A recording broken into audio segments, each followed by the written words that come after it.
Are you going to step up and contest the Labour leadership? End the suspense now, please.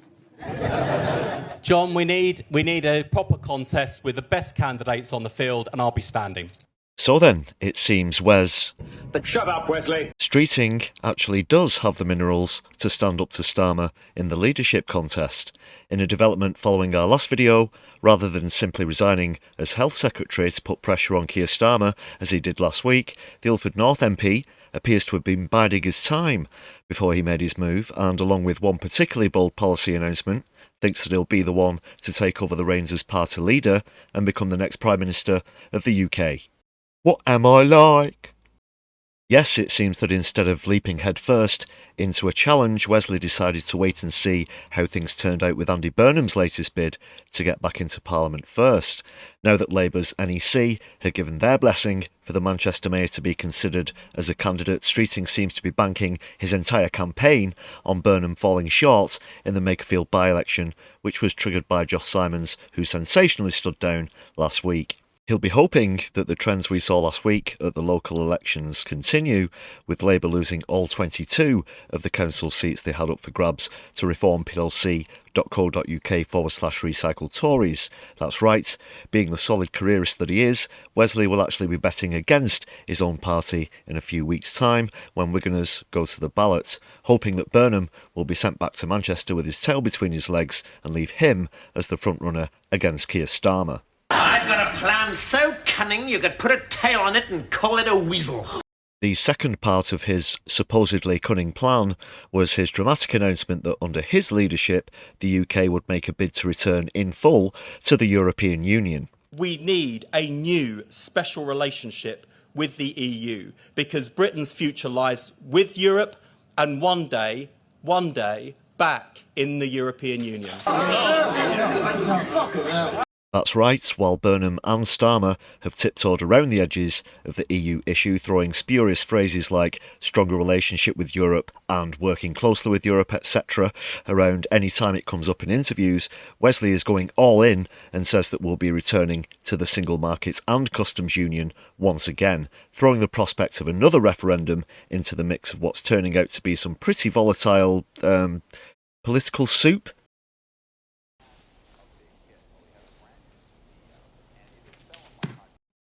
Whether that will boost or hinder his chances, or whether now is or isn't the right time for another referendum, is another debate for another time. It might even be academic either way, because in spite of this effort at 5D chess that Streeting seems to be engaging in, he's just not popular. Yes, okay, Keir Starmer is the least popular Prime Minister in history, but even if Streeting manages to get the 81 signatures required to challenge him, it's not as though the public or the majority of the Parliamentary Labour Party are raving about the prospect of him taking over. He has a positive approval rating of just 17%, with those who disapprove being much higher. There's also the fact that his name was brought up in the recent Peter Scandalson affair, along with a series of embarrassing WhatsApp messages, and it probably won't help Wesley's chances that the disgraced former US ambassador has also reportedly told his wealthy friends that he's backing Streeting, and to think that he's going to sweep Starmer aside with that kind of endorsement is somewhat overconfident, if you ask me. I find that rather difficult to believe.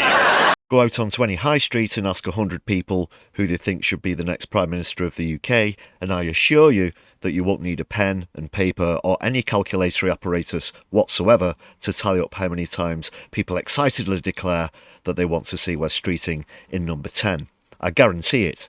I'll even remind you, dear viewers, yet again, that this is the guy who fell over the line by just 500 votes at the last general election. And if his London seat was contested in a by-election this coming Thursday, he'd likely lose it to independent candidate Liane Mohammed by some margin.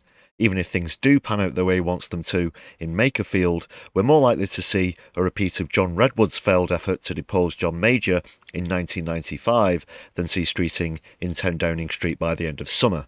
I'm no fan of Starmer, that much is true, but that's just the way it is. I'm sorry, Wes.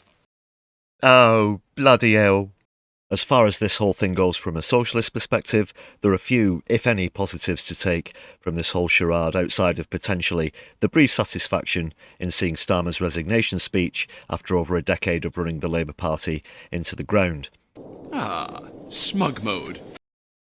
Even if Burnham does enough to buck those voter trends and get over the line in Makerfield, as I've talked about in recent videos and live streams, we won't get public ownership of utilities, we won't get PR, and we won't get a referendum on the EU. I'm not the only one who's been getting the same vibes from Burnham as we did from Starmer in 2020 when he was pretending to carry on what Corbyn started, only to reveal his neoliberal authoritarian intentions for the party from the moment he was declared leader. There's also the fact that there's no way that this guy would make way for a genuine socialist. Josh Simons is part of Labour Together, and in this clip from a couple of years ago, he shows his actual motives while speaking at an event for the Jewish Chronicle. Keir had to win. That was the most important thing. And if in the Labour Party you win the leadership of the Labour Party, you quite quickly run the whole thing. You can take all the reins and you can take control over the whole institution, and you can frankly smash the institution to pieces and rebuild it again. And that is what he did. And in order to do that, in order to do what he's done in a very, very short space of time, he had to be smart and strategic, as you always are in American politics. You start from the left and you tack to the centre. That's how you win. Politics is about power. Oh, what a giveaway. Did you hear that? Did you hear that, eh? That's what I'm on about. So it's not a great choice between one of these three, is it? Or possibly these four. You're right, kid. Depending on what happens over the next few weeks, of course. But what do you think about Streeting throwing his hat into the ring and this whole leadership contest / by-election affair overall? Let us know in the comments below. Your comments are always appreciated, and we'll keep you up to speed with any news from Makerfield where things are already starting to heat up.